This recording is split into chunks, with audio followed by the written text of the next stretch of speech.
Okay, lists. Big topic ahead. So, what exactly is a list? A list is actually a sequence consisting of elements separated by comma and enclosed by square brackets.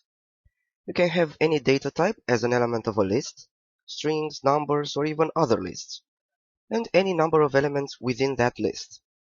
Similar to strings, which can also be regarded as sequences of characters, lists are indexed, meaning each element has a position in the list starting from 0.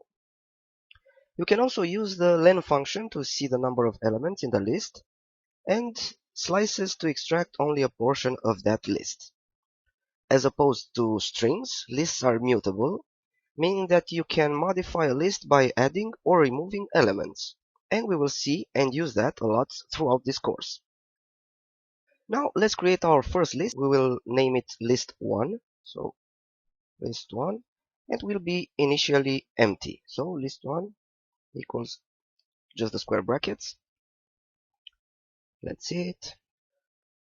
Okay, so to have an empty list, you just have to type the square brackets and that's it. To check that this list is indeed a list, let's use the old type method on list1. So, type of list1. Okay, good. Now let's add some elements to our list. So list1 equals Cisco, Juniper, Avaya. Let's also add some numbers, 10, 10.5, minus 11. Okay, that should be it.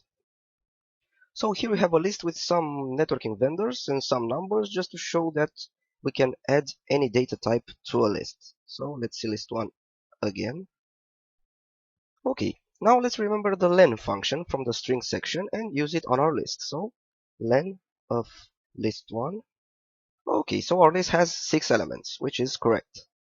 Now let's see how can we access elements inside the list. Well, the same as we did with characters in a string, using indexes. So list1 of 0 will return the first element in the list. List1 of 1 will return the second element of the list. What about list1 of minus 1? Of course, we'll return the last element in the list, which is minus 11. What about list1 of minus 2? 10.5. Okay, this is correct. As with strings, if we enter an invalid index, we will get an index error, stating that the list index is out of range. So let's see that. List1 of 100.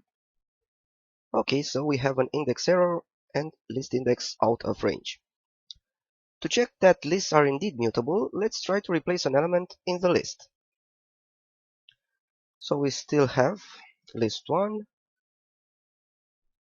Let's see list1 of 2. We return Avaya. Okay.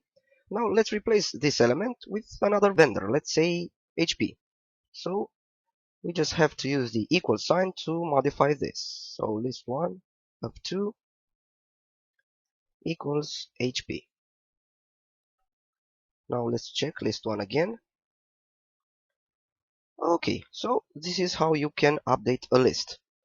Okay, now as a short review, the first element of the list has the index 0, always, and the last element of the list has the index minus 1.